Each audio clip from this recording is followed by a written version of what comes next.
ಪ್ರಜ್ವಲ್ ಲೈಂಗಿಕ ಹಗರಣದಲ್ಲಿ ಮಹತ್ವದ ಬೇಟೆಯಾಡಿದ್ದಾರೆ ಎಸ್ಐಟಿ. ಕಿಡ್ನಾಪ್ ಕೇಸ್ನಲ್ಲಿ ಮಾಜಿ ಸಚಿವ ಎಚ್.ಡಿ. ರೇವಣ್ಣ ಅವರನ್ನ ಅರೆಸ್ಟ್ ಮಾಡಲಿಕ್ಕೆ ದೇವೇಗೌಡರ ಮನೆಯಲ್ಲೇ ರೇವಣ್ಣ ಅವರನ್ನ ಬಂಧನ ಮಾಡಲಾಗಿದೆ. ನಿನ್ನೆ ರಾತ್ರಿಯೇ ರೇವಣ್ಣಗೆ ಮೆಡಿಕಲ್ ಚೆಕಪ್ ಆಗಿದೆ.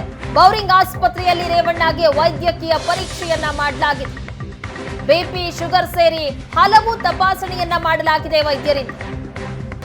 ಕಿಡ್ನಾಪ್ ಕೇಸ್ನಲ್ಲಿ ಮಾಜಿ ಸಚಿವ ಎಚ್.ಡಿ. ರೇವಣ್ಣ ಅವರನ್ನ ಅರೆಸ್ಟ್ ಮಾಡಲಾಗಿದೆ.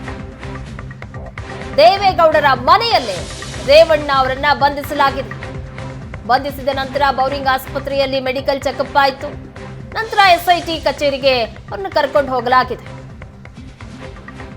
ನಿನ್ನೆ ಜನಪ್ರತಿನಿಧಿಗಳ ಕೋರ್ಟ್ನಲ್ಲಿ ರೇವಣ್ಣ ಅವರ ಜಾಮೀನು ಅರ್ಜಿಯನ್ನ ವಜಾಗೊಳಿಸಲಾಗುತ್ತೆ. ಆ ನಂತರ ಎಸ್ಐಟಿ ರೇವಣ್ಣ ಅವರಿಗೆ ಶೋಧ ಕಾರ್ಯವನ್ನ ನಡೆಸುತ್ತೆ. 2 ಬಾರಿ ನೋಟಿಸ್ ಕೊಟ್ಟರು ಸಹ ವಿಚಾರಣೆಗೆ ಹಾಜರಾಗಿರಲಿಲ್ಲ ರೇವಣ್ಣ ಜಾಮೀನು ಅರ್ಜಿ ವಜಾ ಆಗ್ತಾ ಇದ್ದಂತೆ ಎಸ್ಐಟಿ ಆಕ್ಟಿವ್ ಆಗಿ ರೇವಣ್ಣ ಅವರನ್ನ ಹುಡುಕಾಟ ನಡೆಸಿತು. ನಂತರ ದೇವೇಗೌಡರ ಮನೆಯಲ್ಲಿದ್ದಂತಹ ರೇವಣ್ಣ ಅವರನ್ನ ಎಸ್ಐಟಿ ಬಂಧಿಸಿ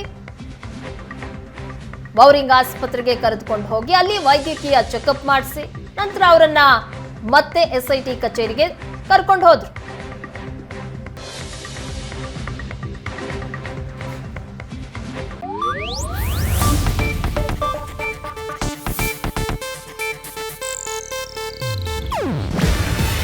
ಇದು ಏಷ್ಯಾನೆಟ್ ನ್ಯೂಸ್ ನೆಟ್ವರ್ಕ್ ಪ್ರಸ್ತುತಿ.